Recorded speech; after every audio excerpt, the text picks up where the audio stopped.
পেয়েছি খোকা পেয়েছি। আমি থানায় যাব, তোমাকে আমি পুলিশে দেব, আর পুলিশ তোমাকে পেটিয়ে সূর্যমুখীর কোনো দোষ নেই। একেবারে সতী গঙ্গা দাদু, সূর্যমুখীকে নয়, আপনি বরং ওই লাঠি দিয়ে আমাকে মারুন দাদু।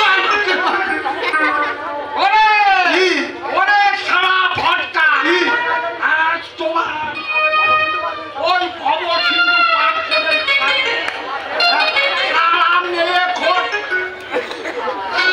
দাদু, আপনি ওকে মারবেন না দাদু, রেডি হচ্ছেন না?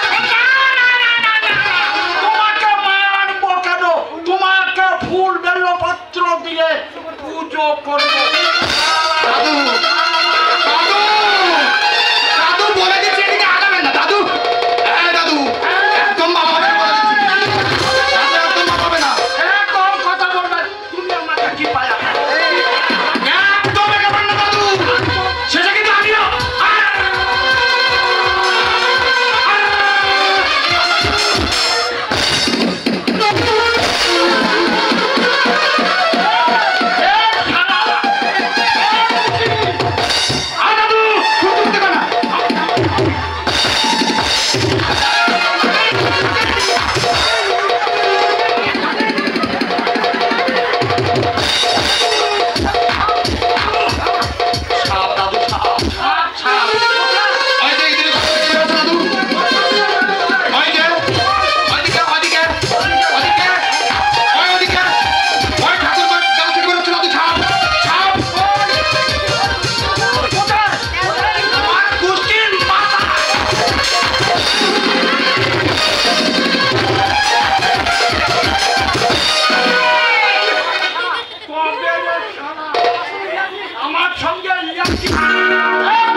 সবাই মিলে বলো বৌমাকে কোলের অসুখটাই একটু সেরে উঠলেই অসুখ বাড়তে হতে পারে। ওরা কিছুতে রাজি হচ্ছে না বৌমা। স্বেচ্ছায় যখন রাজি হচ্ছে না, চলো না আশ্রয় নিন। চলো না, চলো না, আমাদের পরামর্শ মতো চললে এক ঢিলে দুই পাখি পদ হবে। বেশ, কি পরামর্শ দেবে দাও। তাহলে শোনো, প্রতিদিনের মতো উত্তম আজ দুপুরে ভাত খেয়ে তার শোয়ার ঘরে গিয়ে শুয়ে পড়বে। তারপর আমি একটা উলুদের সাহায্যে বকুন্তিকা কাম করে নীলিমার পাশের বিছানায় শুয়ে দেব। আমার ভাই জ্ঞান ফিরে আসবে। সেই মুহূর্তে তুমি কিছু না জানার ভান করে উত্তমের ঘরে ঢুকবে এবং পাশাপাশি ওদেরকে বিছানায় দেখে সমস্ত ভাষায় তিরস্কার করবে। অনায়াসে মুক্ত হয়ে যাবে। এত বড় আঘাত আমি ওদেরকে দিতে পারবো না বৌমা। ওদের মধ্যে রয়েছে মা ছেলের পবিত্র সম্পর্ক। সেই পবিত্র সম্পর্ক ভাঙতে আমি ওদের মাথায় কলঙ্কের বর্ষা তুলে দিতে পারবো না। তাহলে আজ আমি বিষ খেয়ে মরবো। এসো দাদা, মরার আগে এদের বিরুদ্ধে পুলিশের কাছে একটা স্টেটমেন্ট লিখে দাও। না বৌমা না, অমন কাজ তুমি করো না। তোমাদের প্রস্তাবে আমি রাজি।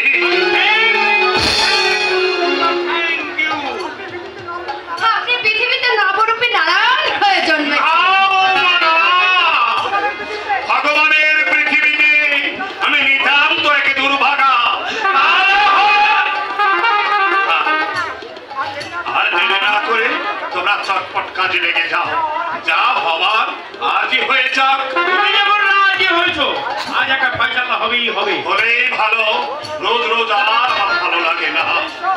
ঈশ্বর, তুমি আমাকে অভিনয় করার শক্তি দাও, অভিনয় করার সাহস দাও, সাহস দাও, সাহস দাও।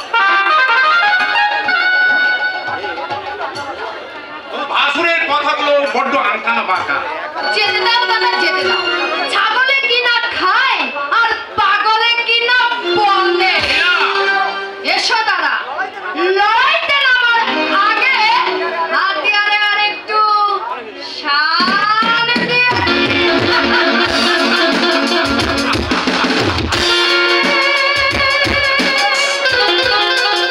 নতুন করে সাউন্ড দিতে হবে না বোন, যতটুকু দেওয়া আছে তাই যথেষ্ট।